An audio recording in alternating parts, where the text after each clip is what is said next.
ang mga kwento ng pag-ibig, kwento ng buhay at kwento ng pag-asa dito sa Barangay Love Stories. Love Stories.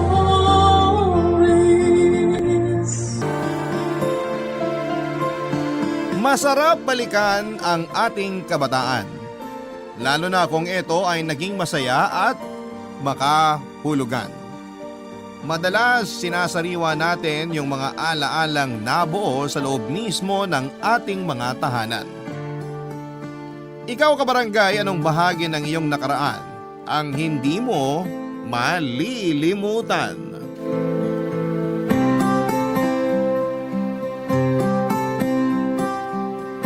Dear Papa Dudut, isang pagbati po sa inyong lahat na nakikinig sa Barangay Love Stories ngayong araw na ito. Tawagin niyo na lamang po ako sa pangalang Hasmin. 34 years old na sa kasalukuyan at nakatira dito sa Teresa, Rizal. Dalawa lang po kaming magkapatid ni Jordy. Ako ang mas matanda at bata pa lamang kami. Si Lola Baby na ang tumayong nanay namin. 70 years old na si Lola sa kasalukuyan. At sa awa ng Panginoon ay malakas pa rin siya at malinaw ang memorya. Napakaswerte namin kay Lola Baby. Pinalaki niya kami ni Jordy na disiplinado at may takot sa Diyos. Computer Science ang tinapos ng kapatid ko, ako naman ay Hospitality Management.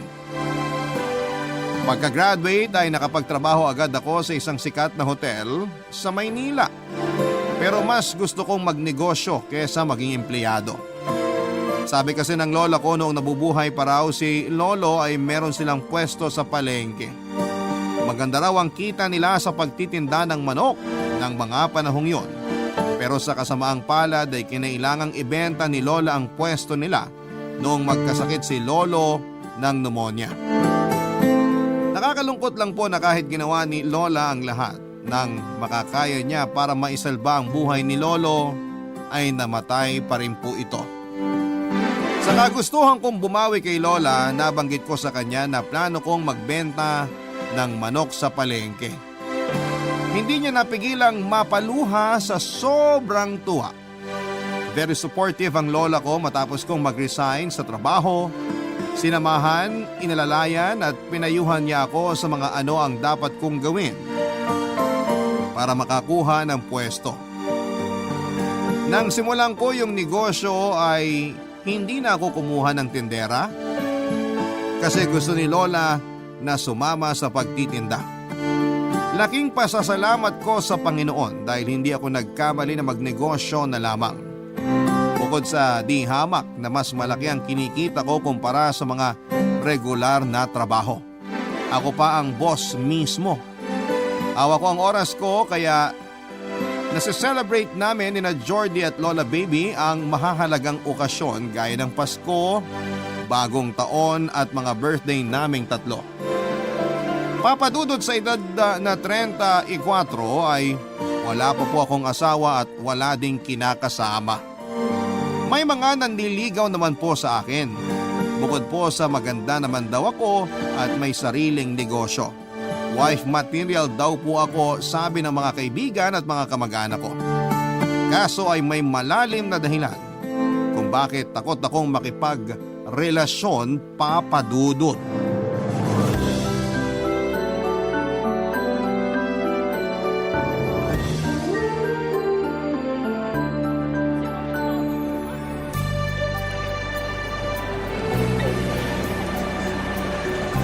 Ate, buti na lang kahit nasunog yung palengke dito sa atin. Nagawa ng paraan na magkapwesto kayo malapit sa may simbahan. Oo nga eh. Sa totoo lang, hindi ko alam ang gagawin kung hindi tayo nahanapan ng malilipatang pwesto. Dami rin namin pinagdaanan ni Lola bago maipundar yung pwesto na yon. Yung paglalakad pa nga lang ng mga papel, grabing pagod ning inabot namin. Tapos mawawala lang lahat ng pinaghirapan namin sa isang iglap. Ang masaklap pa, katatapos lang halos ng pandemya nung masunog yung palengke. Pero mabait ang Diyos sa atin, Ate Hasmin. Hindi niya tayo pinabayaan. Sinabi mo pa, si Lola talaga ang mas inaalala ko nun eh. Nalungkot siya ng sobra, halos hindi nga makakain tsaka makatulog sa kaiisip dun sa nangyari. Kaya nga, pero alam kong mas nag-alala si Lola sa'yo. Siyempre, mahal na mahal ka niya. Paboritong apo ka kaya ni Lola. Anong paboritong apo sinasabi mo? Walang ganun ano. Pantay lang ang pagmamahal ni Lola Baby sa ating dalawa. Biro lang. Alam ko namang pareho tayong mahal ni Lola.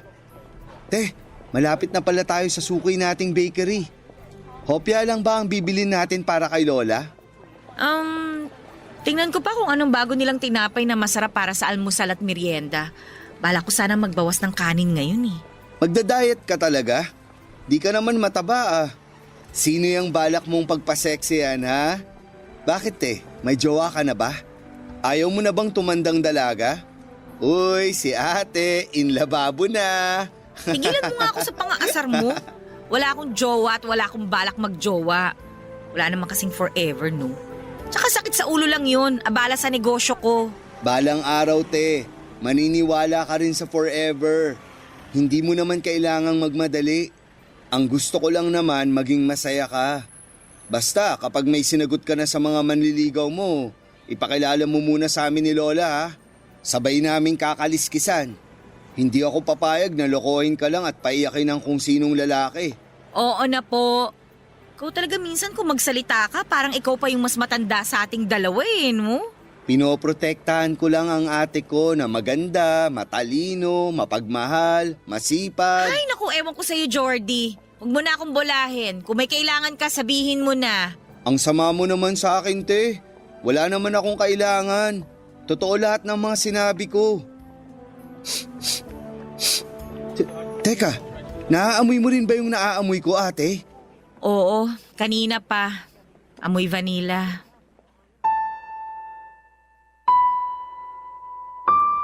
Napatigil kami ni Jordy sa paglalakad pagkaamoy sa mabango at matamis na vanilla papadudot. May nagtitinda pala ng palamig malapit sa bakery kung saan kami madalas bumili. Hindi ko na napigilan ang aking emosyon habang nakatingin sa tindera ng palamig. Pero hindi siya ang nakikita ko noong mga oras na yon kundi si Mama. Dahil sa nakita kong yon ay para kong bumalik sa nakaraan. Sa panahon ng aking pagkabata. Masaya po ang childhood ko, papadudot, marami akong naging kaibigan dahil malambing at mabait daw ako. Marahil ay dahil yon sa ipinakitang halimbawa ng parents namin. Napaka-sweet kasi nila Mama at Papa noon sa isa't isa. Consistent honor student po ako mula elementary hanggang high school. Sabi ni Lola na mana ko raw yung pagiging matalino ko kay Mama. Sayang nga lang daw dahil maaga siyang nag-asawa. Napakabata pa ni Mama nang ipinanganak niya ako. 18 pa lamang siya noon at 20 anyos naman si Papa. Dahil napakabata pa ng parents ko nang magpakasal sila ay napilitang maging mature at responsable agad si Mama. Matibay po siya, laban kung laban. Kayod kung kayod. Ginawa niya ang lahat ng diskarte para makatulong kay Papa lalo na noong 2 na ang anak nila. Iniiwan kami ni Mama noon kay Lola para makapaglako siya ng banana Q, maruya, lumpia at iba pang mga merienda. Tandang-tanda ko pa noon. Sobrang aga niyang gumigising para i-ready ang mga ititinda niya. Tuwing umaga, nagigising ako sa amoy ng vanilla kapag nagtitimpla siya ng palamig. Gustong gusto ko yung amoy na yon, pati rin amoy ng pulburon. Yon ang amoy ng kabataan ko. Pinagbenta rin kasi ako ni Mama ng pulburon sa school namin noong grade 2 ako. Kaya lang ay hindi yun nagtagal dahil nalugi siya. Lagi kasing kulang yung inuuwi kong pera at nalula lang siguro ako sa dami ng bariyang hawak ko roon. Kahit sino naman sigurong bata na pinagbenta ng kung ano-ano ay malilito matapos dumugin ng mga kaklaseng gutom at sabik sa matamis na merienda. Lalo't hindi pa naman ako ganong kagaling mag-multitask ng mga panahong yon, papadudot.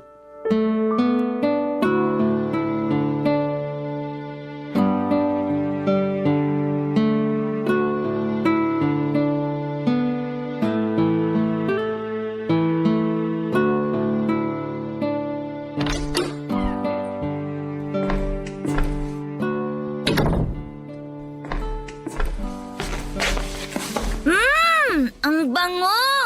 Amoy vanilla! Oh, Hasmin anak, andito ka na pala.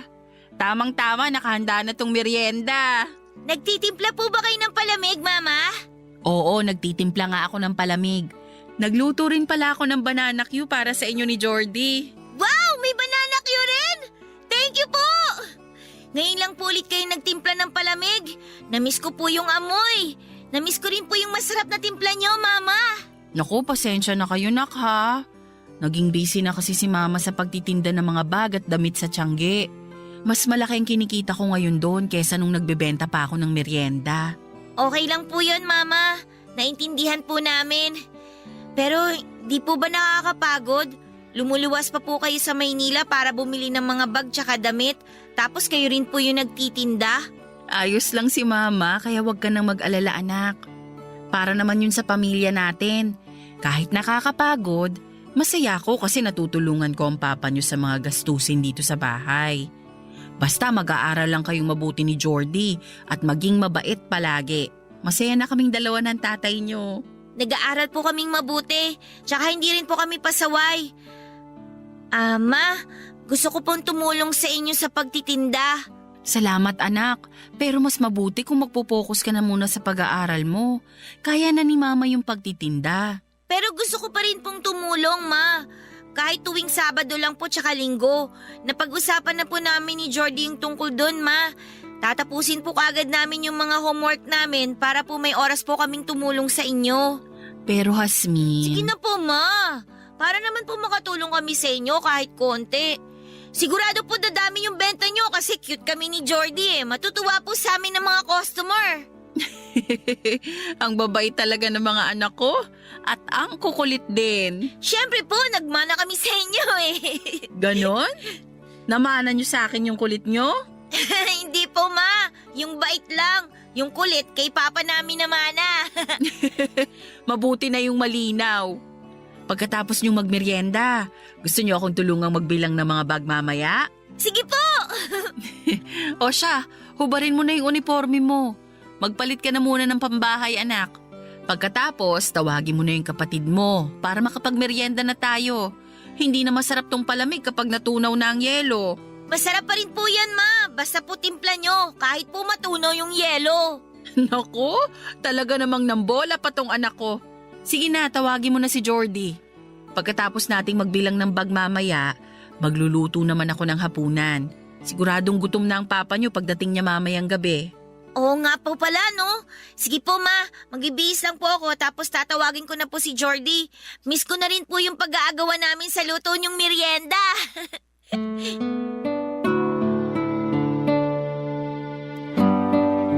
Isa sa mga paborito kong bonding namin ni na Mama at Jordy noon ay yung sabay-sabay naming pagmemeryenda, Papa Dudut. Madalas ay kaming tatlo lamang dahil nasa trabaho si Papa mula Lunes hanggang Sabado. Tuwing Linggo lamang namin siya nakakasabay magmeryenda pagkatapos naming magsimba. Kahit simple lang ang buhay namin noon, ay kontento at masaya na kami ng kapatid ko. Ang mahalaga ay nakapag-aaral kami at kompleto ang aming pamilya. Pero makalipas ang ilang buwan, lumipat kami ng bahay. Mas malaki at mas maliwanag kesa sa dati naming tinitirhan. Kaya lamang ay malayo naman sa mga kababata ko. 10 years old po ako noong mga panahong yon at 8 years old naman si Jordy. Pero nakapag-adjust naman kaming magkapatid kahit papaano. Basta ba magkakasama pa rin kaming pamilya, panatag po ako ng ganon, Papa Dudut. Barangay Love Stories. Barangay Love Stories. Papa Dudut, hindi naman nagtagal ay naging okay na rin kami ni Jordy sa bagong bahay na nilipatan namin. Nagkaroon kagad kami doon ng mga kalaro at kaibigan. Pero halos 1 buwan pa lamang mula nang lumipat kami. Lumipat naman ng trabaho si Papa. Maganda yung bago niyang trabaho, mas malaki po ang sweldo.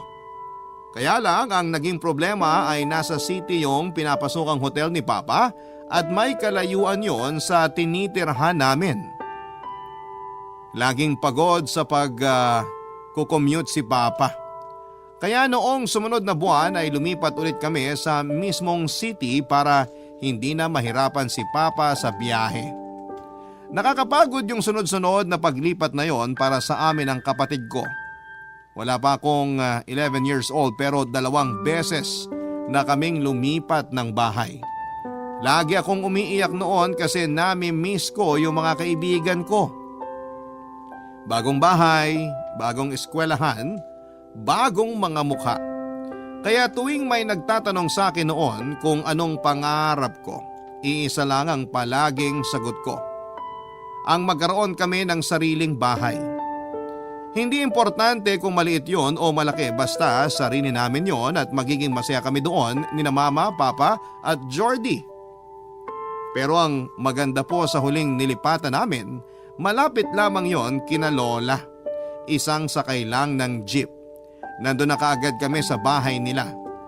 Masaya kami ni Jordy kasi halos linggo-linggo na naming nadadalaw ang aming Lola baby, Papa Dudut.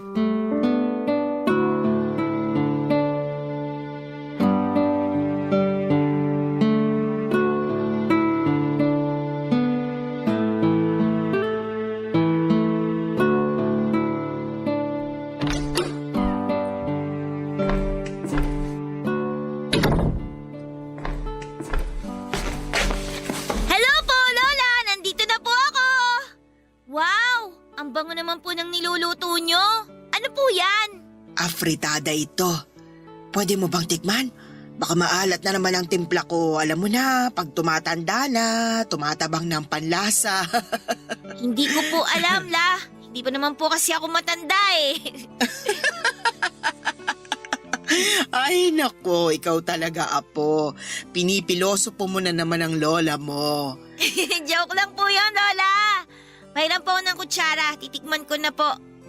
Ako na ang hahawak nitong kutsara para sa'yo. Eto, tikman mo nga kung maalat ang luto ni Lola.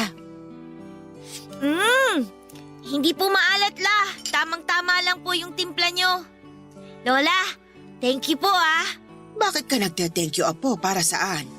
Kasi po, lagi nyo kaming pinagluluto ng masarap. Naku, wala yon. Ang totoo, natutuwa akong ipagluto kayo. Wala naman kasi akong ibang pinagluluto dito dahil matagal nang patay ang lolo nyo. Nakakalungkot nga po na wala na si Lolo. Sobrang malulungkot po ako kapag nawala si Mama, si Papa, si Jordy, at saka po ikaw, Lola. Iniisip ko pa lang po, nalulungkot na ako. Kahit nga po yung magtatrabaho lang si Papa sa malayong lugar, ayoko po talaga nun kasi nalulungkot po ako. Naku, wag ka nang malungkot, Apo. Sapat naman ang kinikita ng papa mo sa trabaho niya ngayon.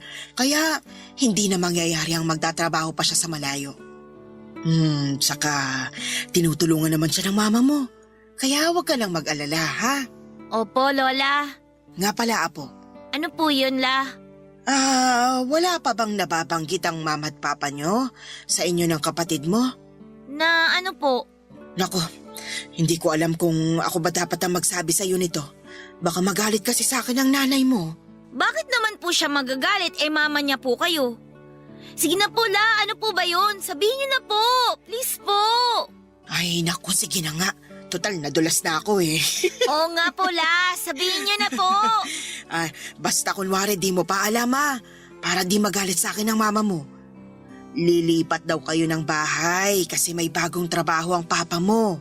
Po? Na naman? Shh! Huwag kang maingay. Isa naman po kami lilipat. Lola naman eh. Dito. Dito po? Dito po sa inyo? Kasama nyo? Oo. Lola, saya-saya ko po! Pero baka mahigit 1 taon pa bago kayo makalipat dito. Mag-iipon pa raw kasi sina Christina at Javier ng pampatayo ng bahay eh. Mahigit 1 taon pa? Tagal naman. Sandali na lang yun, Hasmin. Mabilis ang takbo ng panahon.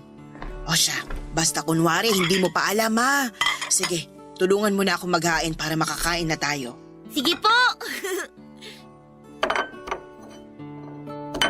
Pero alam niyo po, La, ang saya ko po dun sa bagong nilipatan namin.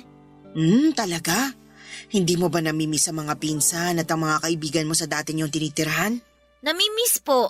Pero okay lang. Kasi pwede naman po kaming mag-text, Lola eh. O basta, dapat may kontrol ka sa pagte-text ha.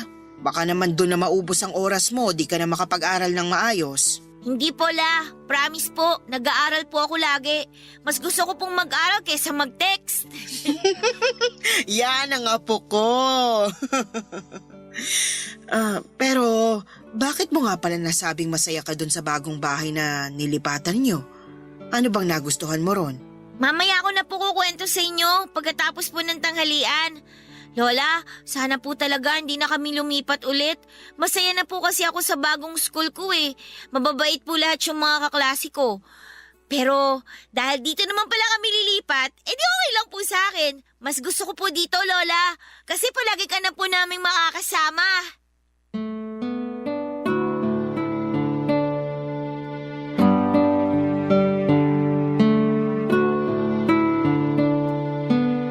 Nagpagawa ng maliit na bahay ang mga magulang ko kadikit ng bungalow ni Lola. Ilang buwan lang ang nakalipas, Papa Dudut. Para tuloy naging duplex yung dalawang magkadikit na bahay at mas maliit lang yung sa amin. Dahil pangarap kong magkaroon kami ng sariling bahay, okay na yon sa akin ng mga panahong yon. At least, hindi na kami nangungupahan.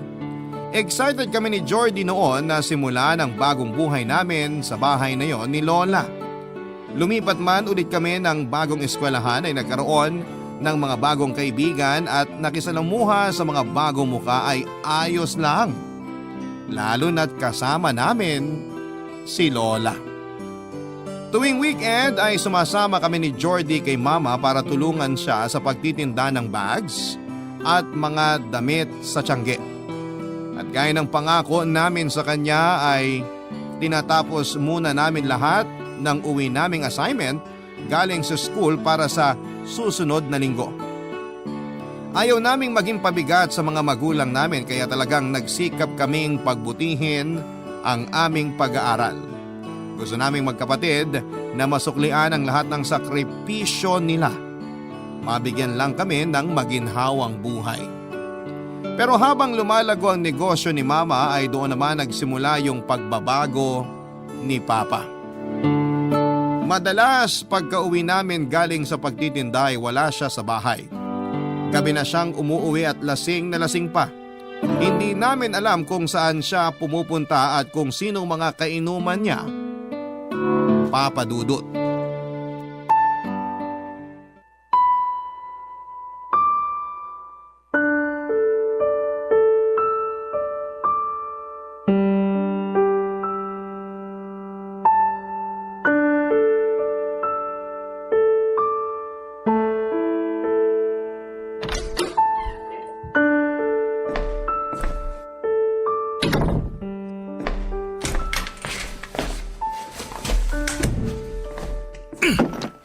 Javier, sana hindi mo hinagis yung bag mo. Baka matakot ang mga anak mo sa'yo. Saan ka ba nanggaling? Eh di sa inuman, saan pa ba? Kumain ka na ba? Di pa ako kumakain, pero wala rin akong gana. Sino mga kainuman mo? Mga kaibigan mo ba? Bakit bang dami mong tanong? Pinapakailaman bakit ako saan nagpupunta pag ginagabi ka ng uwi? Alam mo kung saan ako nagpupunta. Nagtitinda ako sa tiangge kasama ng mga anak natin. Nagtitinda? Katarantaduhan. Bakit? Kulang ba kinikita ko para sa pamilya na to? Hindi naman sa ganun. O yun naman pala eh. Bakit ka pa nagtitinda? Simulat sa pool, ako na nagtatrabaho para sa pamilyang to, Christina. Nagtitinda-tinda ka na dati pa, pero barya lang kinikita mo. Yun bang kinagagalit mo? Na kumikita ako ng pera? Nagtitinda ako dahil gusto kong makatulong sa'yo. Sa pamilya natin. Alam kong hindi madali ang trabaho mo, kaya gusto kong tumulong sa mga gastusin para hindi ganun kabigat para sa'yo. Nag-aaral ang mga anak natin, Javier. At napakabilis lang ng panahon. Hindi natin namamalayan high school na pala si Jasmine. Kaya pinag-iipunan ko na yun ngayon pa lang. Iniinsulto mo ang pagkalalaki ko. Hindi ko kailangan ng tulong mo. Ako ang padre ni pamilya. Kaya kong buhay ng pamilyang to. Kaya kong pag-aralin ng mga anak ko. Hindi kita iniinsulto. Gusto lang kitang tulungan. Bakit mo naman naisip na iniinsulto kita? Mayabang ka na kasi. Bakit? Dahil malakas na kinikita mo ngayon? Anong susunod mo sasabihin sa akin? Na wag na ako magtrabaho dahil kaya mo nang ikaw na lang? Pati mga anak natin, idinamay mo dyan sa mga kalokohan mo. Javier, makinig ka naman sa akin, no? Saka na natin to pag-usapan pag hindi ka nalasing. Halika na sa kwarto, aalalayan kita baka... Bumuwakan! Hindi ko kailangan ng tulong mo. Kaya kong pumasok mag-isa sa kwarto kahit nakainom ako.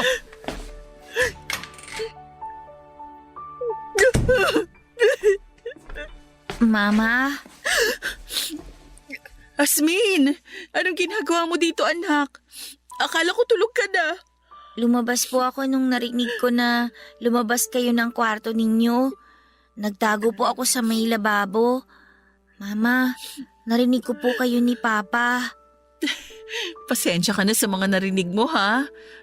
Lasing lang ang papa nyo, kaya medyo mainit ang ulo. Huwag mo akong alalahanin. Okay lang ako, anak. Mama, gusto mo po bang dun matulog ngayon sa kwarto namin ni Jordy? Sige, Hasmin. Miss ko na rin kayong katabi matulog ni Bunso eh. Kami rin po, Mama. Miss na namin kayong katabi. Tara na po. Baka po umiyak si Jordy pag nagising na walang katabi. Oo nga, no? Matatakutin pa naman at iyakin yung kapatid mo. Saglit lang, anak, ha? Titingnan ko lang kung nakalak na yung pinto natin. Mabuti na yung sigurado, lalo't lasing ang papa nyo. Baka kasi hindi niya nailak yung pinto pagpasok niya kanina eh. Sige po, Mama. Hintayin po kita dito, ha. Gusto ko po sabay tayong papasok sa kwarto. Hindi po ako nakatulog ng gabing yon, Papa Dudut. Tahimik na umiiyak si Mama buong magdamag. Awang-awa po ako sa kanya noon kaya hindi ko rin napigilang mapaiyak. Kagaya ni Mama ay tahimik lang din na lumuluha ako habang nakahiga. Mabuti na lamang at nakatalakbong ako ng kumot kaya hindi halatang umiiyak din po ako. Nagkunwari na lamang po akong tulog na parang hindi mag-alala sa akin si Mama. Hindi ko alam kung anong nangyayari sa papa namin kung bakit po siya nagkaganon. Wala namang pong masama sa ginagawa ng mama ko noon. Gusto lang po niyang makatulong kay Papa pero sa halip na matuwa at magpasalamat kay Mama ay naggalit pa ang tatay namin sa kanya. Nalungkot po ako at nasaktan dahil nasaksihan ko kung paano sigawan at awayin ni Papa si Mama. Akala ko pa naman kapag lumipat kami kina Lola, mas magiging masaya ang pamilya namin. Pero taliwas po sa inaasahan ko ang mga nangyari noon, Papa Dudut. Barangay Love Stories. Barangay Love Stories.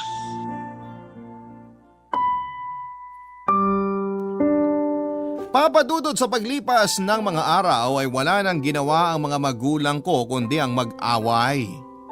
Lagi pa rin naglalasing si Papa at gabi-gabi na ring umiiyak si Mama. Hanggang sa unti-unting napalitan ng katahimikan ang mga sigawan. Napagod na siguro sila na mag-away kaya mas pinili nilang huwag na lamang mag-usap. Kahit kami ni Jordy ay naiilang at natatakot na rin noon kay Papa. Tuwing nasa bahay siya, takot na takot kaming gumawa ng kahit na anong ingay. Pag naaabutan niya kaming nag-uusap o nagkwekwentuhan ay bigla kaming tumatahimik kasi baka sa amin niya maibuhos ang galit niya. Kaming tatlo na lamang po ni na Mama at Jordy ang umiiwas dahil laging mainit ang ulo ni Papa. Nagtataka kaming magkapatid kung bakit biglang nagbago si Papa. Hindi naman siya dating ganoon at mabait po siya, malambing at mahinahon na magsalita. Sweet din po sila ni Mama at bihira po siyang umiinom, Papa Dudut, kahit may mahalagang okasyon. Bukod sa madalas na silang mag-away mula nang lumipat kami kina Lola ay hindi na rin po kami nagbabanding kagaya ng dati. Mabuti na lamang po at isinama kami ni Lola Baby tuwing araw ng linggo para magsimba. Hirap na po ako noon, Papa Dudut. At alam kong hirap na rin po sina Mama at Jordy. Naninikip ang dibdib ko tuwing maiisip ang pwedeng mangyari sa pamilya namin. Na itatanong ko noon sa Diyos kung dapat ba akong magpasalamat na napalitan ng katahimikan yung pagsisigawan ng mga magulang ko o dapat bang mas mag-alala ako. naramdaman ko na wala naman sigurong mas malalang mangyayari. Pagdating ng araw, mag-uusap ulit sina Mama at Papa. Hindi po ako nawala ng pag-asa, Papa Dudut, na magiging masayang muli kami gaya ng dati. Hanggang isang araw.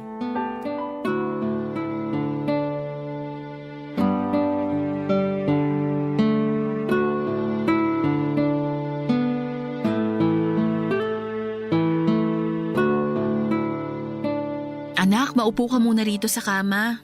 Okay po. Mama, kanina pa po tayo nandito sa kwarto ni Lola Baby. Bakit po parang hindi po kayo mapakali? Hasmin, anak, may kailangang sabihin sa'yo si Mama. Ano po yun, Ma? Basta makinig kang mabuti kay Mama, ha? Opo. Natatakot po ako, Mama. Maghihiwalay na po ba kayo ni Papa? Naku, hindi anak. Bakit mo naman naisip yan? Hindi kami maghihiwalay ng papa nyo. Iba ang sasabihin ko sa'yo. Ano pong sasabihin nyo? Makinig kang mabuti sa akin, Hasmin. Dahil napaka-importante ng sasabihin ko. Sige po, Mama, makikinig po ako. Hindi naging madali para sa akin na gawin tong desisyon na to. Natatandaan mo yung kapatid ng Lola Baby na nasa California? Si Tita Lilia? Opo, Ma. Naalala ko po si Lola Lilia. Kahit sa picture ko lang po siya nakita. Ay, mabuti naman kung ganun, anak. Nakausap ko siya sa telepono nung nakaraang linggo. Sabi niya, tutulungan daw niya ako makapunta sa California. Siya na rin ang magiging employer ko. Kasi may pag-aari siyang apartment building doon. Aalis po kayo? Iwan niyo po kami? Dahil lang po ba kay Papa? Hindi ko kayo iiwan, anak. Huwag mong isipin yun. Pero bakit pa po kayo aalis, Ma? Ay, nag-usap kami ng papa nyo. Umamin siya sa akin. Baon na pala tayo sa utang. Kaya pala nagkaganon siya. Kaya pala laging mainit ang ulo niya. Hindi lang niya masabi sa akin nung una dahil sa pride niya. Paano po nangyari yun, Ma? Bakit po may utang si Papa? Naalala mo nung nagpagawa tayo ng sariling bahay sa tabi nitong bahay ni Lola Baby mo? Opo. Malaki ang nagastos para maipagawa natin yung bahay. Buong akala ko, yung perang nagamit, perang naipon ng papa mo. Pero hindi pala. Po? Hindi po pera ni Papa yon? Paano po tayo nagkabahay kung wala po tayong pera? Dito ko lang nalaman na humiram pala ang papa nyo ng malaking pera sa trabaho niya. Kaya pala hindi na niya ako natutulungan sa mga gastusin natin kasi kailangan niyang bayaran yung utang niya buwan-buwan. Magluto na lang po kayo ng maraming maruya, Ma. At saka po magtimpla ng maraming palamig. Merienda na lang po bayad natin sa mga utang ni Papa. Masarap naman po kayo magluto eh. Hindi ganun yun, anak. Hindi niyo po ba pwedeng ipagluto na lang yung mga nautangan ni Papa? Hindi, anak eh. Kailangan pera din ang ibayad ng papa niyo sa mga pera na inutang niya. Kasi kung hindi siya makakabayad, mawawala na siya ng trabaho. Pwede pa siyang makulong. Hala, Ma. Makukulong po ba si Papa? Maiiwasan yon kung mababayaran natin lahat ng mga utang niya na nagkapatong-patong na. Pati sa mga katrabaho niya nakahiram na rin siya ng pera. Baon na sa utang ang papa niyo. Hindi naman ganun kalaki ang kinikita ko sa pagtitinda. Kung tutuusin, kulang nga yung kita ko para sa pangangailangan natin. Tapos ngayon, kailangan ko pang hatiin yon para tulungan ng papa nyo na bayaran ng mga utang niya. Hindi ko magagawa yon kung hindi ako aalis para magtrabaho sa California. Pero Ma, ayoko umalis ka. Ayoko rin, anak. Pero kailangan kong gawin yun. Tsaka sayang yung pagkakataon, lalo't may naghihintay ng trabaho sa akin doon. Mas malaki ng di hamak ang kikitain ko doon. Makakaipon ako ng malaki-laki. Makakapag-aral kayo sa magandang eskwelahan. At mababayaran ko ang mga utang ng papa nyo. Pero Ma, si Papa... Nag-usap na kami ng masinsinan. Aayusin na niya ang sarili niya. Pero aaminin ko, hindi pa rin kami okay ng papa nyo. Masyadong matindi yung mga naging away namin. At lumalim ang sama ng loob namin sa isa't isa. Pero nangako siya sa akin na hindi niya kayo pababayaan habang wala ako dito. Anak, huwag ka nang umiyak. Nandito naman ang lola baby niyo. Nag-usap na rin kami ng maayos tungkol sa pag-alis ko. Napakahirap nito lalo para sa akin, Hasmin. Basta tandaan nyo, gagawin to ni Mama para sa pamilya natin. Okay? Okay po, Mama. Basta po palagi ka pong tatawag, ha? Palagi din po namin kayo ipagpapray ni na Lola tsaka ni Jordy. Promise po, Ma, hindi kami mag-aaway ni Bunso. Tsaka po mag-aaral po kaming mabuti. Salamat, anak. Papadudot, sa totoo lang, hindi ko alam kung anong mararamdaman ko ng mga sandaling yon. Hindi na nga maayos ang relasyon ng mga magulang ko ay aalis pa si Mama papunta sa California. Gustong-gusto kong pigilan ng mama ko. Pero dahil sa mga nalaman ko tungkol kay Papa ay ayokong madagdagan pa ang mga alalahanin ng nanay ko. Sa awa ng Diyos ay maayos po na nakaalis si Mama. Caretaker po at tagalinis siya ng apartment building ni Lola Lilia sa California. Madali lang naman daw ang trabaho niya, lalo na't Pilipino din yung mga nakatira doon. At home daw siya sa pakiramdam ni Mama doon, pero syempre naho-homesick pa rin siya. Miss na miss pa rin namin ang isa't isa, kahit pa madalas kaming nagkakausap noon sa telepono. Laking pasasalamat ko rin po, Papa Dudut, dahil may sariling telepono noong mga panahong yon si Lola Baby. Nung una, madalas ding mag-usap sina Mama at Papa, pero isang araw pagka-uwi ko galing eskwela ay naisipan kong puntahan si Lola Baby sa kabilang bahay para sana magtanong ng merienda. Nagulat po ako nang maabutan ko doon si Papa na sumisigaw habang may kausap sa telepono. Nalungkot ako at kaagad na bumalik sa bahay namin. Pagkatapos ay tahimik akong umiyak sa kwarto namin ni Jordy. Ang buong akala ko ay maayos na ulit ang samahan ng mga magulang namin, pero hindi pala, Papa Dudut. Nag-aaway na naman sila. Pagkatapos noon ay sunod-sunod na po ulit yung mga naging pag-aaway nila hanggang sa hindi na naman sila nag-uusap kagaya noong hindi pa umaalis ng bansa si Mama. Nag-umpisa na naman ang pag-inom ni Papa. May mga araw na hindi na siya nakakapasok sa trabaho dahil sa hangover. Nang malaman ni Mama ang tungkol doon ay nagdesisyon siya na kay Lola na lamang magpadala ng pera imbes na sa tatay namin. Si Lola na rin ang nagbabayad noon sa mga utang ni Papa, lalo na nang malaman naming halos wala pa palang naibabayad si Papa sa mga pinagkakautangan niya. Lalo namang ikinagalit yon ni Papa. Pati si Lola ay inaaway na rin niya. Awang-awa po ako noon kay Lola, lalong-lalo na kay Mama. Nagpapakahirap si Mama sa ibang bansa para tulungan si Papa na mabayaran ang mga utang niya. Pero winaldas niya lamang ang mga padala ni Mama. Hindi ko po siya maintindihan, ang laki talaga ng ipinagbago ni Papa. Parang ibang tao na siya. Kaya noong minsang tumawag ulit si Mama ay hindi na po ako nagulat nang sabihin niya sa akin na may seryoso kaming pag-uusapan, Papa Dudut.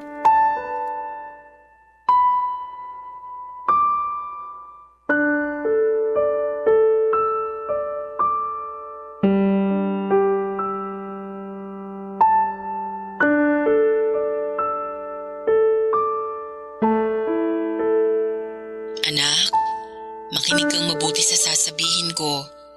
Sige po, Mama. Tungkol saan po ba? Anak, Mama, sige po, sabihin niyo na po. anak, sorry pero... Ay, parang alam ko na po kung anong sasabihin niyo, Ma. Gusto niyo na pong hiwalayan si Papa? Naiintindihan ko po, Ma. Kahit po bata pa ako, marami na po akong naiintindihan. Hasmin. Wala po akong naalalang maling ginawa niyo, Ma. Para sa akin po, hindi rin po madaling pumunta dyan sa ibang bansa. Kasi pag nandito ka lang po sa bahay, lagi ka na lang pong inaaway ni Papa. Lagi ka lang pong umiiyak sa gabi.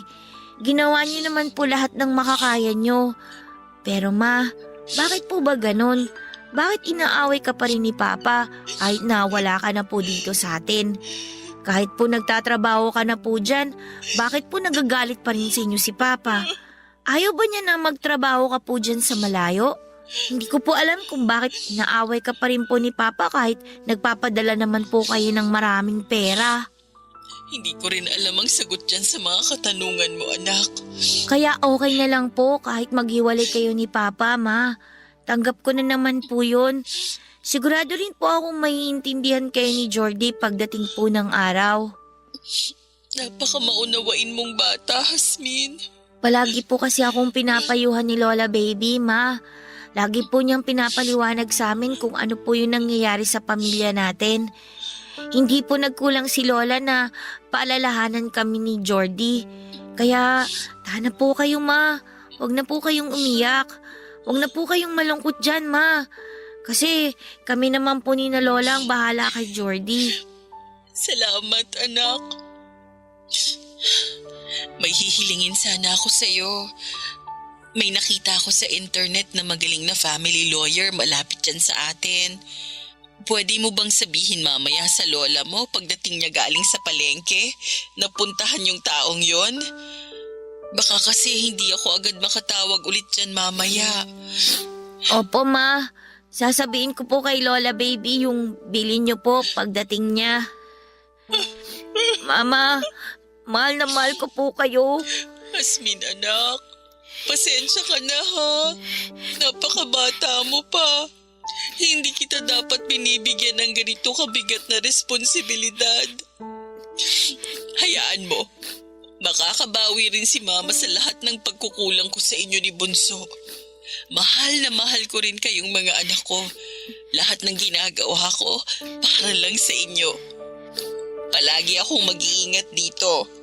Kayo rin, ha? Mag-iingat kayo dyan palagi. Makinig at sumunod lang kayo sa lola nyo, ha?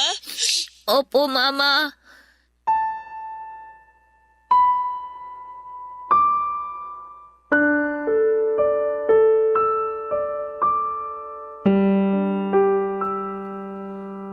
Noong makuha po ni Lola ang Certificate of Finality of Annulment ay doon lang nag-sink in sa akin na hiwalay na talaga ang mga magulang ko. Tapos na, Papa Dudut. Sa totoo lang ay hindi ako umiiyak noong makita ko yon. Hindi ko po alam kung naging manhid na ba ako o kung ano. Pero wala akong mahugot na emosyon mula sa puso ko. Ang naramdaman ko noon ay para akong lutang at para akong nawawala at hindi alam kung saan ako susunod na pupunta. Mabuti na lamang po talaga dahil palaging nasa tabi namin ni Jordy si Lola Baby para alagaan kami at gabayan. Sa patnubay ni Lola ay tumuloy ang buhay. Papa Dudut, 24 na taon na ang lumipas. Pero sariwa pa rin ang lahat sa akin, sa aking alaala yung mga naganap. Nung araw na yon kung kailan kami bibili ni Jordy ng tinapay sa bakery, ay hindi ko napigilan ang emosyon ko habang ginugunita ko ang masaya at mapait na kabataan namin. Na-trigger yon noong amoy ng vanilla na isinali noong ale sa lalagyan habang nagtitimpla ng palamig. Kasabay ng mga alaala ay bumalik din yung naramdaman kong sakit at pangungulila sa mga panahong masaya at buo pang pamilya namin. Bumalik sa akin yung mga alaala ko sa lahat ng mga bahay na tinirhan namin ng isang bagsakan. Biglang humampas sa akin na parang malakas na alon yon. At muli ko ring naalala yung pangarap ko noong bata pa ako na magkaroon ng pamilya at sariling bahay. Natupad po yun dahil sa pagsisikap ni Mama. Kaya nga lang ay hindi na buo ang pamilya namin pero alam nyo Papa Dudut, thankful na rin po ako na nakalaya si Mama sa toxic na relasyon nila noon ni Papa. Ayaw man niyang ipakita sa amin ni Jordy ay alam kong hirap na hirap siya emotionally sa mga nangyayari sa kanila ni Papa ng mga panahong hindi pa sila naghihiwalay. Pero kahit naman po nagsimula na kami ng bagong buhay na wala si Papa, hindi pa rin namin siya pinabayaan. Kahit nahiwalay na sila ni Mama ay lagi pa rin kaming dumadalaw ni Jordy sa kanya at sa bago niyang pamilya. Tatay pa rin namin siya sa kabila ng mga naging pagkukulang niya noon sa amin. Nagpasya si Mama na dito na kami magpatayo ng bagong bahay sa Teresa kasama si Lola. Pumayag din siya na doon na lang tumira sina Papa sa dating bahay ni Lola. Si Mama naman po, Papa Dudut, ay citizen na sa California dahil sa tulong ni Lola Lilia. Hindi na siya nag-asawa ulit at ibinuhos na lamang ang atensyon at oras niya sa aming tatlo ni na Jordy at Lola. Sobrang laki po ng respeto at paghanga naming magkapatid sa aming ina. Kung may negatibong naidulot man sa akin ang nangyari sa pamilya namin, na hanggang ngayon ay dala-dala ko pa rin, yun po ay yung takot kong pumasok sa isang relasyon. Na-trauma po ako sa naging hiwalayan ng parents namin. Okay na ako na meron akong naipundar na mga negosyo, Papa Dudut. Bukod po pala sa pwesto namin ng manok sa palengke ay nagkasundo rin kami ni Jordy na magbukas ng mga computer shop. At sinubukan din namin ang pagtitinda ng milk tea. Balak niyang mag-resign na sa trabaho niya para makapag-focus na sa pagmamanage ng mga negosyo namin. Salamat po sa pagbasa ninyo ng kwento ng buhay ko.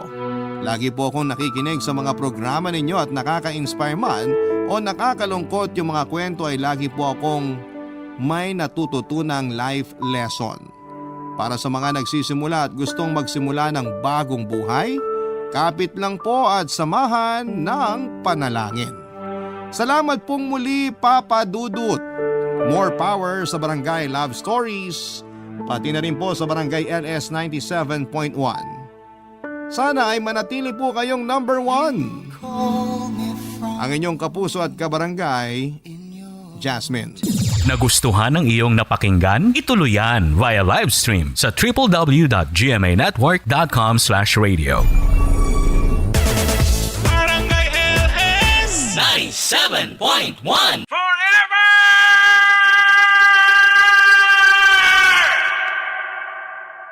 Ang mga kwento ng pag-ibig, kwento ng buhay at kwento ng pag-asa dito sa Barangay Love Stories. Love Stories. Lahat tayo ay nakagagawa ng mali, ngunit hindi ibig sabihin ay masamang tao na tayo. Kaya nga importante na piliin nating ituwid ang mga pagkakamaling yon sa pamamagitan ng paninindigang hindi tayo gagawa ng parehong kasalanan. Ikaw kabarangay, minsan ka na bang nagkamali sa iyong buhay? Dear Papa Dudut, magandang araw po sa inyo at sa mga kabarangay natin na avid listener ng Barangay Love Stories. Ako po si Vivian, 31 years old at taga San Juan.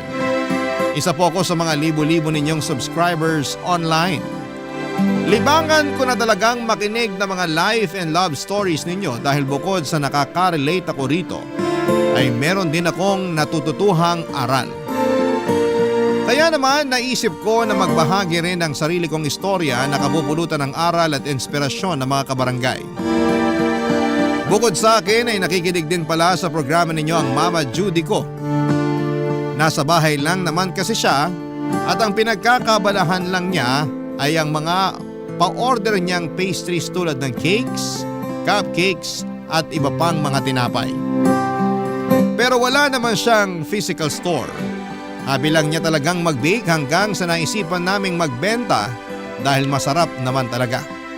At dahil nga sa sipag at tiyaga, samahan pa ng dedikasyon, naging kilala ang mga paninda ni Mama kaya dumami rin ang mga suki niya. Mahal na mahal ko ang mama ko. Siya lang kasi ang nagpalaki sa akin at bilang single parent ay saludo ako sa katatagan at determinasyon niya, Papa Dudut.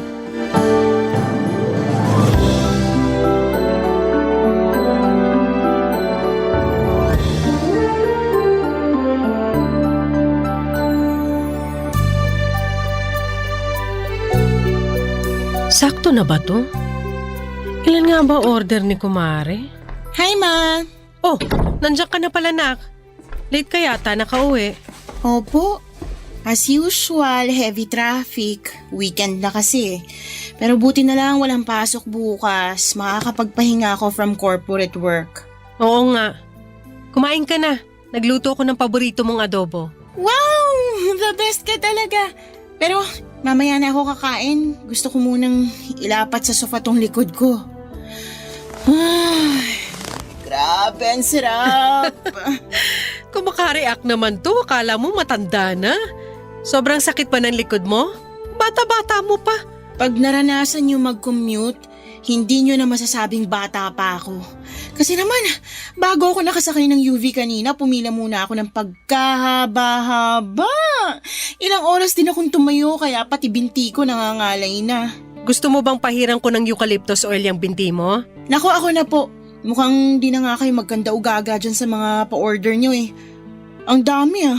Ah, ito ba? Oo, para raw sa dibo ng anak ng kumari ko. Kaya nga po, ako na lang magpapahaplas. Pero mamaya na kasi hindi pa ako nakakahubad ng pantalon, oh. So hassle. Ay nako, puro ka talaga mamaya. Sabi niyo nga sa akin, ang buong pangalan ko ay Vivian Mamaya. Tanda ko pa yon kahit matagal niyo nang sinabi sa akin. Buti naman kasi wala ka ng bukang bibig kundi mamaya. Lalim nun ah. May problema po ba? Wala naman. Huhulaan ko. Tungkol ba dyan sa mga pa-order mo? Hindi, walang kinalaman to ron. Sige, sasabihin ko na sa'yo. Ang totoo na stress ako doon sa tatay mo.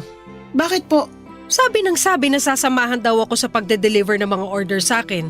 Pero biglang hindi matutuloy kasi pinapasama daw siya ng asawa niya sa kung saan. Ewan? Hayaan nyo na lang po si Papa. Lagi naman niya kayong pinapaasa eh. Magsasabi na sasamahan kayo tapos hindi matutuloy kasi biglang may lakad sila ng asawa niya. Naisip ko lang naman na sayang kasi makakatipid din ako sa pamasahe. Tsaka siya naman may sabi na kaysa ibayad ko raw sa iba, ihahatid na lang niya ako. Total, invited din naman ako dun sa birthday party. Hanggang ngayon ba naman nagpapapaniwala pa rin kayo sa mga sinasabi ni Papa? Mukha naman siyang seryoso. Mukha lang pero hindi talaga. Parang di nyo kilala si Papa, nuknukan ng sinungaling at paasa. Huwag ka naman magsalita ng ganyan sa papa mo, nak. At bakit hindi? Kasi tatay mo pa rin siya.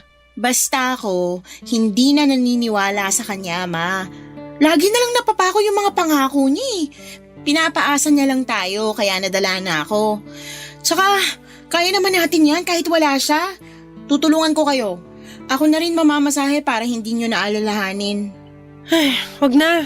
Nakakahiya naman sa'yo. Mapapagastos ka pa.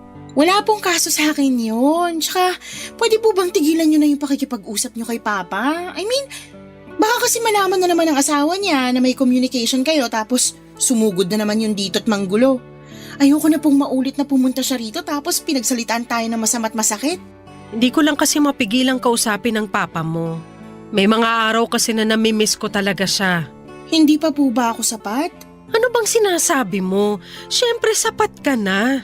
Yun naman po pala eh. Kaya sana tama na. Tigilan nyo ng paghahabol kay Papa kasi kahit anong gawin natin, hindi niya tayo magiging priority. Kaya nga ako, hindi ko na siya masyadong iniisip eh. Para hindi na rin ako nasasaktan. Sinanay ko na lang sarili ko na wala akong tatay. Sana po ganun din gawin nyo. Mag-move on na kayo sa kanya kasi sino lang ba tayo sa buhay niya? Alam mo, tama ka. Dapat talaga matagal ko nang pinutol ang communication namin eh. At hindi na ako pumayag na kausapin niya. Tama ka, nak. Salamat sa pagpapaalala mo sa akin. Walang anuman po. Basta, kaya natin at masaya tayo kahit tayo lang dalawa. Papadudot mabait at mapagmahal ang mama ko. Pero aminado siyang naging mapusok noong kabataan niya, kaya siya naging kabit o kirida. Hindi ako proud na ganon ang mama ko pero habang tumatanda ako ay na-realize ko na biktima lang din siya ng sitwasyon. At lahat yon ay sinisisi ko sa tatay ko. Aminado naman si mama na medyo utu-utu siya pagdating sa pag-ibig lalo na kung kusa yung binigay sa kanya ng isang tao. Bagay na hindi niya naranasan noon sa strikto at masungit niyang mga magulang. Kaya nga nung dumating ang papa ko sa buhay niya, akala niya ay magkakaroon na raw ng happy ending yung love story nila. Hanggang sa nalaman niyang pamilyado na tong tao at sakto nung mga panahong yon ay pinagbubuntis na niya ako. Simula nung nalaman ng asawa ni Papa na nag-i-exist si Mama ay walang araw na hindi nito ginulo ang buhay ng nanay ko. At mas lalo lang itong nagngit-ngit sa galit noong nalaman niyang nagdadalang tao ito. Inaway niya si Mama, iniinsulto at pinagsasalitaan ng masama katulad ng mababang uri raw na klase ng babae. Walang class, cheap at pumapatol sa may asawa. Pasalamat na lang ako sa tatay ko kasi hindi niya kami inabandona. Binigyan niya kami ng apartment na tinitirhan namin hanggang ngayon habang siya ang nagbabayad ng renta. Pero hindi siya nakatira sa apartment kasama namin dahil hindi naman niya kami totoong pamilya. Doon na nga nagsimula ang pagtatampo ko sa tatay ko.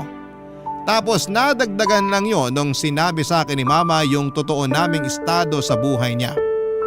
Fast forward. Lumaki akong walang father figure kaya aaminin kong naging sabik ako sa pagmamahal ng isang ama. Nagkaroon ako ng daddy issues na masasabi kong naman ako sa mama ko. Nag-enjoy akong makarinig ng validation mula sa mga professor kong lalaki noong college ako. Pero at the same time ay ilag din ako sa kanila. Ewan ko, Papa Dudut, pero meron akong thinking na manloloko lahat ng lalaki, kaya nga NBSB ako. Nagbago na lamang lahat noong makilala ko si Tommy, supervisor namin sa pinagtatrabahuhan kong private company bilang admin staff, Papa Dudut.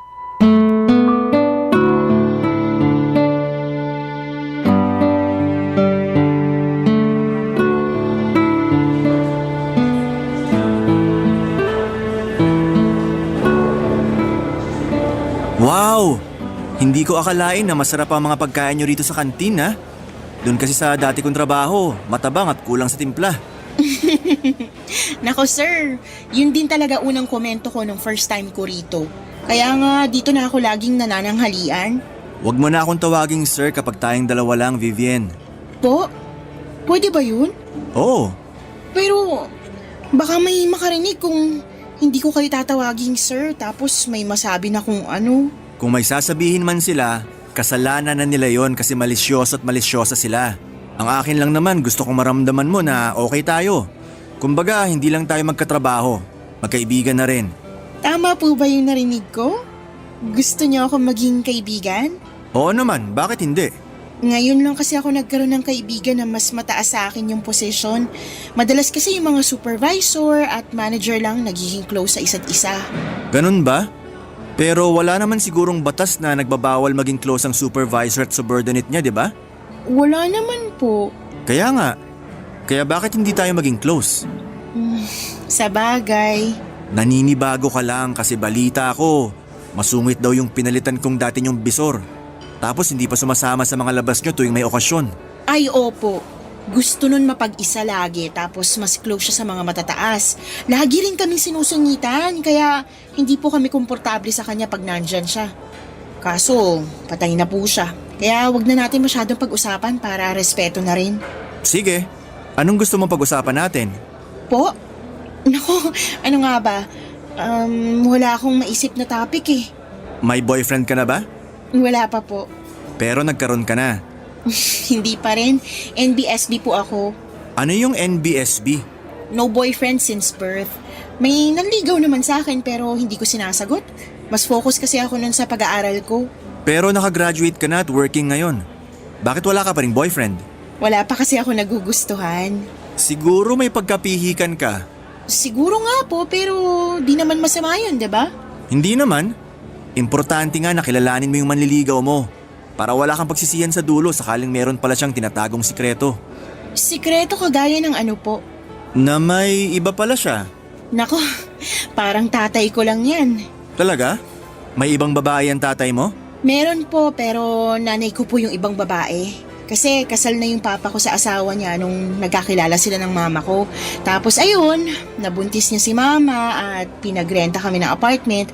Pero hindi namin siya kasama kasi nga may pamilya talaga siya. Ang lungkot naman nun. For sure, hindi alam ng mama mo na kasal na pala yung papa mo.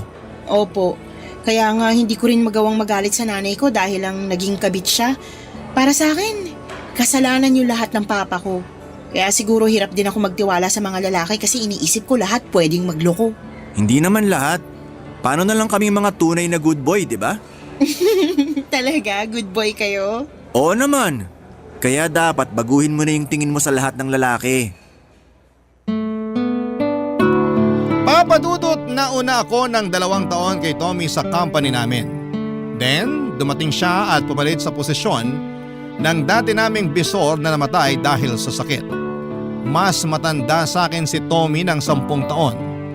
35 na siya ng mga panahong yon samantalang ako ay 25 years old. Pero kahit na ganoon ang agwat ng edad namin, masasabi kong nagja-jive kami. In fact, halos lahat ng subordinate niya ay kasundo niya rin. Pero sa aming lahat ako lang talaga yung natatanging kaklose niya. Bukod doon ay magaling makisama si Tommy. Mas magaling pa siya sa pinalitan niyang bisor namin. Kahit na yung pinakapasaway naming empleyado ay nakakasundo niya. Charismatic din kasi siya, gwapo, moreno, matangkad at may dimple sa magkabilang pisngi. Napaka-expressive din ng mga mata ni Tommy. Sa katunayan ay para akong naingkanto kapag tinititigan ko ang mga yon. Tapos ay sasabayan pa niya ng makalaglag panty na mga ngiti. Para akong maiihi sa kilig, papadudot. Ewan ko ba pero simula nang makilala ko si Tommy at naging close kami ay biglang nagbago ang pananaw ko sa mga lalaki. Siguro hindi naman lahat katulad ng tatay kong manloloko, papadudot. Barangay Love Stories. Barangay Love Stories. Papadudot sa loob ng 2 taon ko sa trabaho, mabibilang ko lang talaga yung araw na pumasok ako na may ngiti sa labi. Yun bang excited magtrabaho kasi makikita ko na ulit yung crush ko. Oo, crush ko na si Tommy ng mga panahong yon. Alam ko na crush din siya ng BFF kong bading sa kabilang department, pati na rin yung byuda naming manager. At kahit na nga yung lady guard naming titibo-tibo ay naobserbahan kong todo ang ngiti at pa-cute kapag nagka-clock in at clock out si Sir Tommy. Grabe, ang harot-harot at ang sarap kurutin sa singit. Pero tiwala naman ako na mas marami pa rin ang atensyon na nakukuha ko mula kay Tommy. Dati sobrang saya ko na kapag pinupuri niya yung suot kong damit kasi bagay daw sa akin. O di kaya naman ay sinasabihan niya akong blooming kapag naka-makeup ako. Maganda pa rin naman daw ako kahit simpleng pulbos lang pero mas lalong gumaganda kapag nanapatan na ng kolorete ang mukha. Kaya nga kahit na hindi ako mahilig mag-makeup ay inaral ko talaga para sa kanya, papadudot. Lahat ng pagbabago kong yon sa loob lang ng 2 buwan ay hindi nga nakalusot sa mapag-obserba kong nanay, papadudot.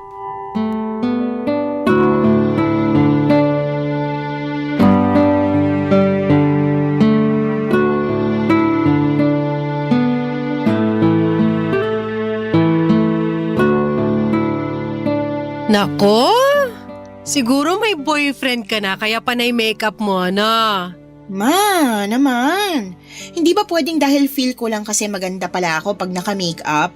Maganda ka kahit walang makeup. Kaso, mas maganda pala pag meron. Tsaka, baka panahon na rin para matuto ako mag-makeup.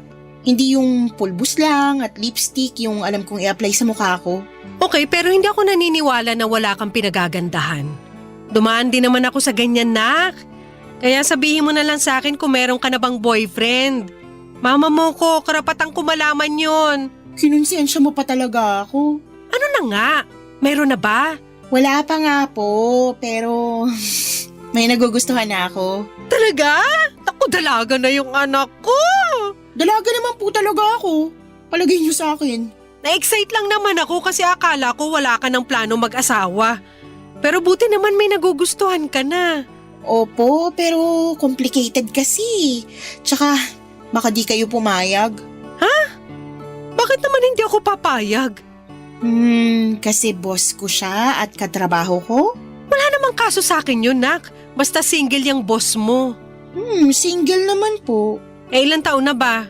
Yun po yung isa pang problema. Kasi mas matanda siya sa akin ng 10 taon eh. 35 na po siya.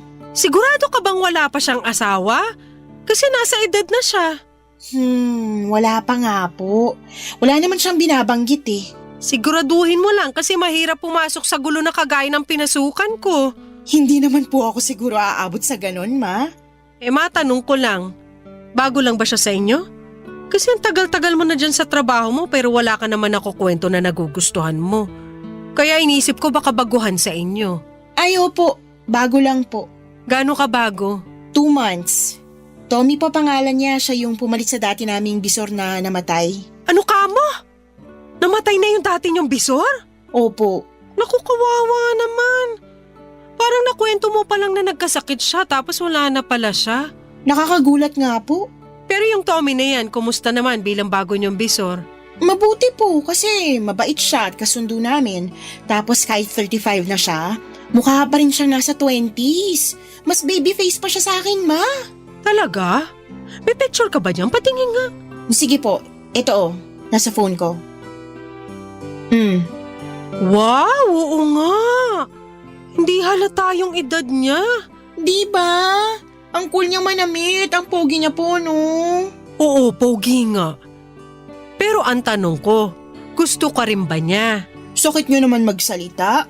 Sagutin mo na lang yung tanong ko kasi mamaya baka ikaw lang yung may gusto sa kanya. Hindi ko pa po masabi pero close kami. Kaya siguro nagkagusto ako sa kanya. Pero paano kung magka-developan kami? Ayaw niyo po ba sa kanya?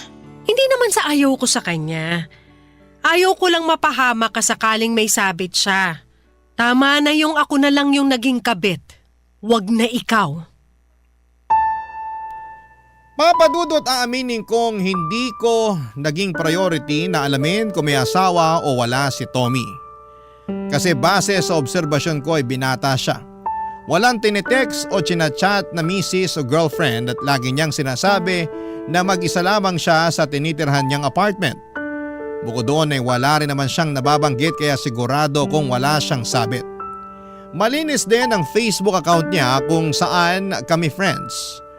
Walang kahina-hinala pero dahil sa sinabi ni Mama, bigla akong nakaramdam ng pag-aalala. Moderno na ang panahon. Hindi na dapat basta-basta naloloko ang mga kababaihan. Alam ko na concern lamang si Mama sa kapakanan ko dahil ayaw niyang matulad ako sa kanya. Nakabit na kung tawagin ang mga legal wife ay cheap, walang class at mababang uri ng mga babae. Hindi naman kasi talaga maganda ang maging isang kabit at makasira ng pamilya. Alam ko kasi yung pakiramdam na simula pagkabata ay tampulan ng tukso ng mga kaklase ko dahil wala kong tatay dahil kabit lang daw ang nanay ko. Kaya nga never akong pumasok sa relasyon kasi natatakot akong magkamali. Pero ewan ko, nang dumating si Tommy sa buhay ko ay para kong ibon na nakawala sa hawla. At naging malaya. At gusto ko ang pakiramdam na yon kaya naman tinuloy ko pa rin ang feelings ko sa kanya. Kahit na may agam-agam ako sa dibdib. Hinayaan kong magka-developan kami ni Tommy, Papadudot. Inakit ko siya hanggang sa umamin siya sa akin na nagugustuhan na niya ako. Siyempre sinunggabang ko na yung pagkakataon na agad ding umamin sa kanya. Naging kami pero nakiusap siya sa akin na itago muna namin ang aming relasyon. Lalo na at pinagbabawal yon sa opisina namin. Kaya lang pagkalipas lamang ng 2 linggo ay may nalaman ako na labis na nagpaguho ng aking mundo. Kasal na pala si Tommy at nakabakasyon lang sa ibang bansa ang asawa niya. Nalaman ko yon nang makita ko ang wedding picture nila sa drawer niya nang minsan niya akong sinama sa apartment niya, Papadudot.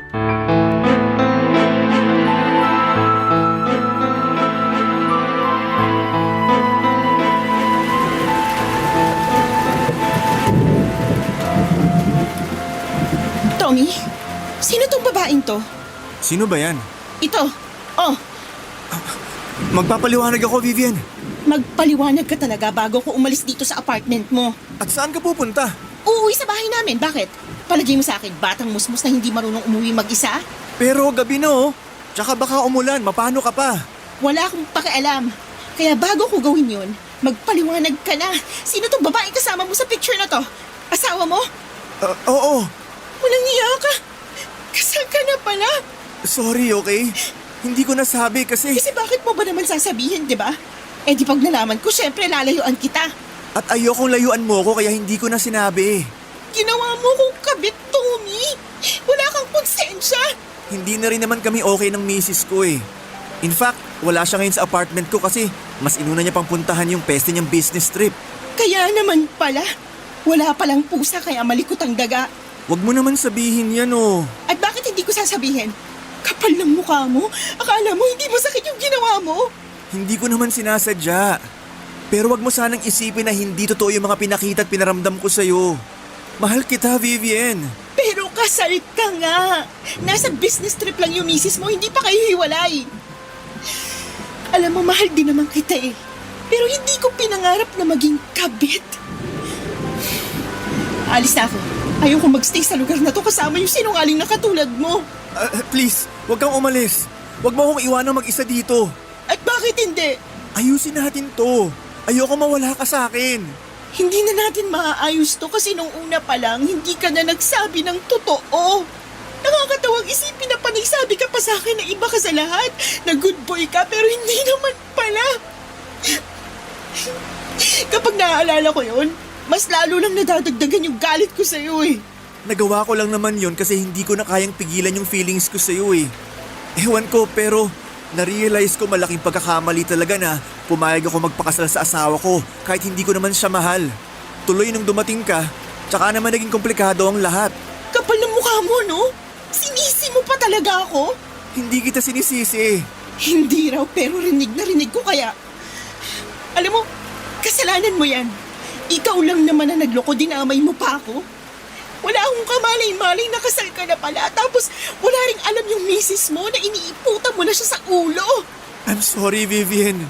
Patawarin mo na ako kasi nagsinungaling ako. Hindi ko na alam kung paano ka patatawarin. Pero isa lang malinaw sa akin ngayon. Hindi kita pwedeng pagkatiwalaan. Ano malay ko? Marami ka pang hindi sinasabi sa akin. Wala na. Yun lang tungkol sa misis ko. Wow! Akala mo yata maliit na bagay yung tungkol sa misis mo, no? Vivian naman.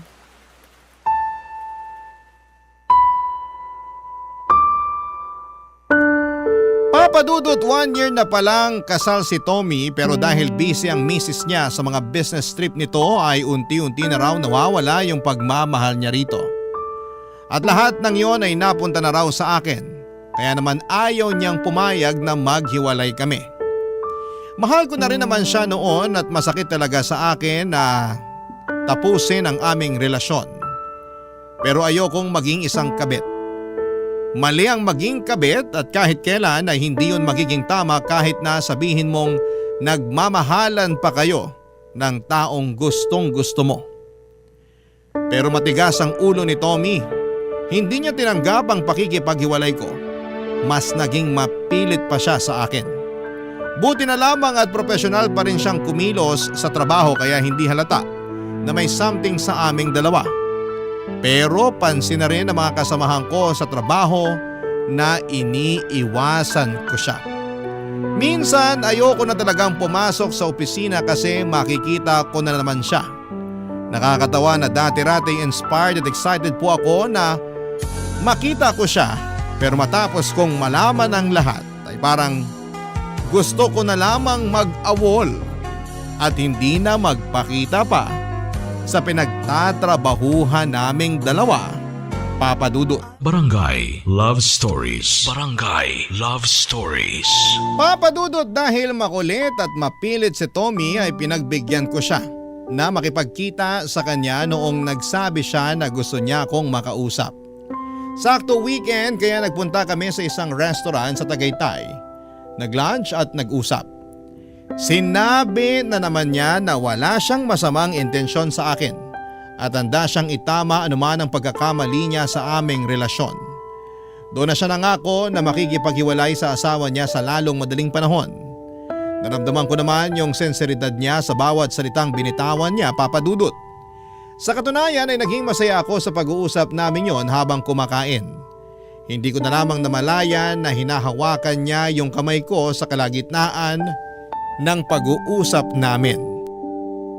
At hinayaan ko lang yon dahil masarap sa pakiramdam. Inihatid naman ako ni Tommy sa bahay namin kasi inabot na kami ng gabi. Alalang-alala si Mama at akala niya ay napano na raw ako. Hindi kasi ako nakapagsabi sa kanya kung saan ako pumunta. Nagsinungaling na lamang ako na may nilakad. Butit hindi na masyadong nagtanong pa ang nanay ko. Nagpatuloy ang relasyon namin ni Tommy pero habang tumatagal, imbes na maging masaya ay unti-unti akong kinakain ng konsensya.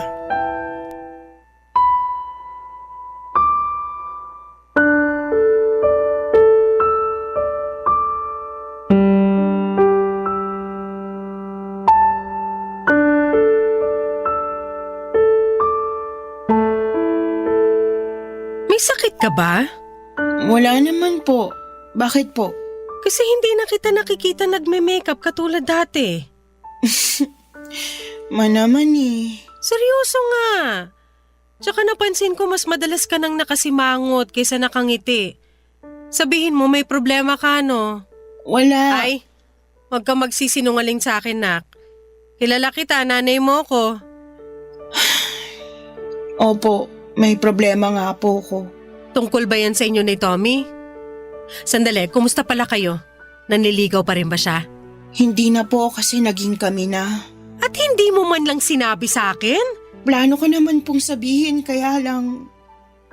Kaya lang ano? Hiwalay na po kami. Bakit? Kasi nalaman ko may asawa na siya. Ha? Teka sandali, paano mo nalaman?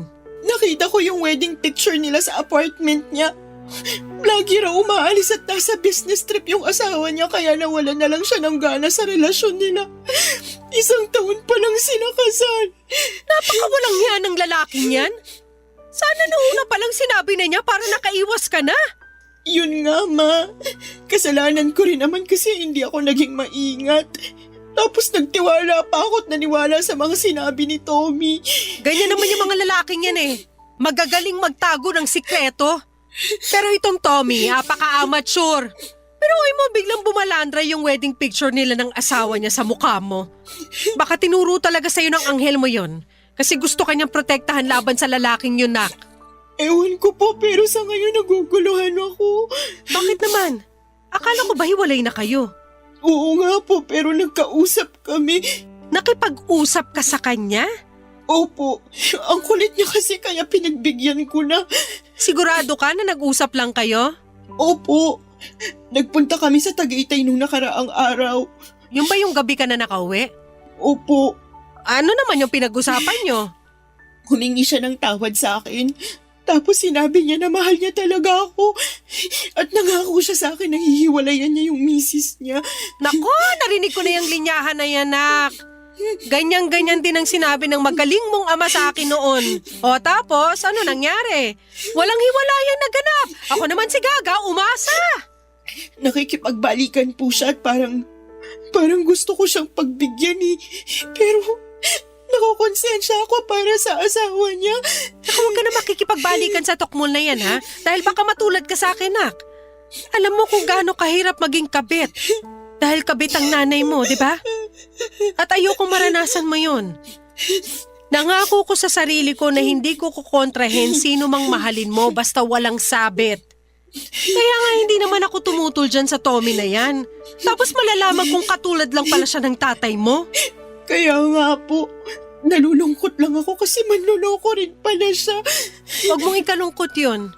Dapat nga matuwa ka pa kasi hanggat maaga nalaman mo. Basta nak, mangako ka sa akin na hindi mo ilalagay ang sarili mo sa pareho kong sitwasyon. Hindi ka magiging kabit. Dahil maraming lalaki na walang sabit dyan ang pwede magmahal sa'yo ng buong buo. Yung wala kang kaagaw at ikaw ang priority. Opo, tatandaan ko po yung sinabi niyo. Pero pwede po bang payakap muna? Kasi ang sakit-sakit na. Sige, halika. Yayakapin ka ni Mama. Papa Dudut, naiyak na lamang talaga ako sa pag-uusap namin yon ni Mama. Doon ko naalala yung mga payo ko sa kanya noong sabihin kong wag na siyang umasa sa atensyon ng tatay ko. Dahil kaya naman naging punuan ng pagmamahal or kaya naming punuan ng pagmamahal ang isa't isa. Para akong sinampal ng realidad dahil ako mismo ay nakalimot sa mga yon nang hayaan kong mahulog ako sa patibong ng pagmamahal ng isang lalaking may asawa na. Kaya nga thankful ako kay Mama dahil nandyan siya para magpayo sa akin ang dapat at tama kong gawin. Doon ako nag-decide na gusto ko na talagang tapusin ang lahat sa amin ni Tommy. Bagaman hindi naman kami nagkabalikan, ayoko nang palalimin yung namumuo kong feelings sa kanya ng mga panahong yon. At sinabi ko sa sarili ko na hindi na ako uurong o magbaback out sa desisyon ko. Kaya naman kinausap ko ulit si Tommy at sinabi ko ang desisyon ko, pero sa ikalawang pagkakataon ay hindi siya pumayag. Umabot pa nga sa punto na naging desperado siya na walang pagiging profesional niya sa opisina namin, kaya nalaman ng lahat na may relasyon kami, Papa Dudut. Iyang-iya ako kasi ayoko talaga nung pinagchichismisan. Tapos kinausap pa kami ng HR manager namin na itigil namin ang relasyon namin dahil alam nilang may asawa na si Tommy.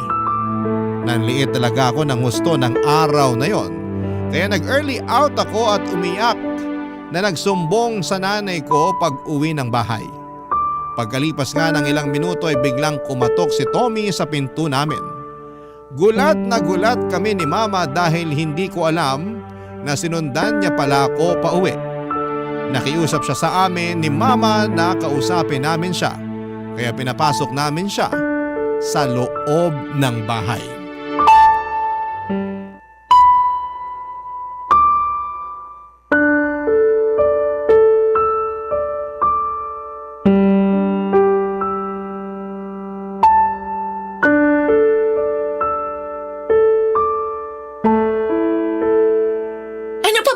Pag-usapan natin. Hindi pa ba sapat yung kasunduan natin sa office na ititigil na natin kung anong meron sa atin? Pero hindi ko kaya. Anong hindi mo kaya? Baliw ka na ba? Baliw na kung baliw, pero oo. Anong magagawa ko? Mahal na nga kita. Tigilan mo yung pagsasabi mo na mahal mo yung anak ko matapos mo siyang gawing kabit. Hindi niyo po kasi naiintindihan, tita. Anong hindi ko naiintindihan? Sige nga, ipaliwanag mo. Mahal ko nga po yung anak niyo. Tsaka nangako naman ako kay Vivian na hihiwalayin ko yung misis ko kasi ayaw ko na sa kanya. Kung makapagsalita ka, parang nagpapalit ka lang ng damit ah. Nakapagluma na o hindi kaya nagsawa ka na, ayawan mo na? Ganyan ba talaga kayo makasinungaling at manloloko? Para naman kayong baliw, tite. Ano sinabi mo? Bakit mo sinabihan ng baliw si Mama? Hirap kasi paintindihin niyang nanay mo. Kung makapang-insulto sa akin at sabihan ako manloloko, akala mo hindi nagpaloko nung naging kabit ng tatay mo. Ang kapal na mukha mong sabihin yan dito sa pamamahay ko mismo! Pasensya na po, okay? Nabigla lang ako. Sinadya mo talaga yon. Hindi nga. Ang lakas ng loob mong pagsabihan ng ganyan si Mama. Lalo lang tuloy ako naiinis sa'yo. Ikaw, alam mo, ang arte-arte mo. Bakit kasi hindi ka nalang magpasalamat na nagustuhan kita? Na sa wakas, nagka-boyfriend ka na. Di ba sabi mo NBSB ka? O ayan, hindi na. NBSB ako dahil ginusto ko, dahil natatakot ako na baka lahat ng lalaki katulad ng tatay ko. Hindi na ako nagkamali dahil mas masahol ka pa sa kanya. Ewan ko ba naman sa'yo kung bakit hinahabol mo pa rin ako? Ayoko na nga makipagbalikan sa'yo. Huwag ka nang umasa na babalik sa'yo ang anak ko! Dahil ako na mismo ang kokontra!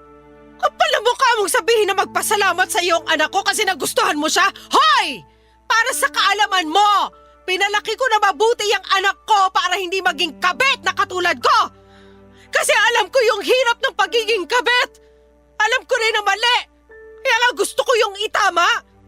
Tapos bigla ka susulpot sa buhay niya? Para lang gawin siyang kabit? Nasaan ang konsensya mong lalaki ka? Ginusto rin naman ng anak niyo yun. Kaya dapat sisihin niyo rin siya. Anong ginusto? Hindi ko ginusto maging kabit mo. Kaya nga nung nalaman kong kasal ka na, nakipaghiwalay na ako sa'yo, di ba? Pero makulit ka. Ayaw mo at pinilit mo pa akong kausapin para makipagbalikan. Walang alam ang anak ko! Binilog mo lang yung ulo niya! Hindi ko nakasalanan kung may pagka-utu-utu yung anak mo. Ano sinabi mo? Kapal ang mukha mo! Akala ko ba nagpunta ka rito kasi gusto mo makipag-usap? Pero bakit ngayon bigla mo na lang kaming iniinsulto at dito pa talaga sa pamamahay namin? Oo nga, pero nagbago na isip ko. Ang arte mo kasi. Hindi ko na alam kung paano pa kita makukumbinsi.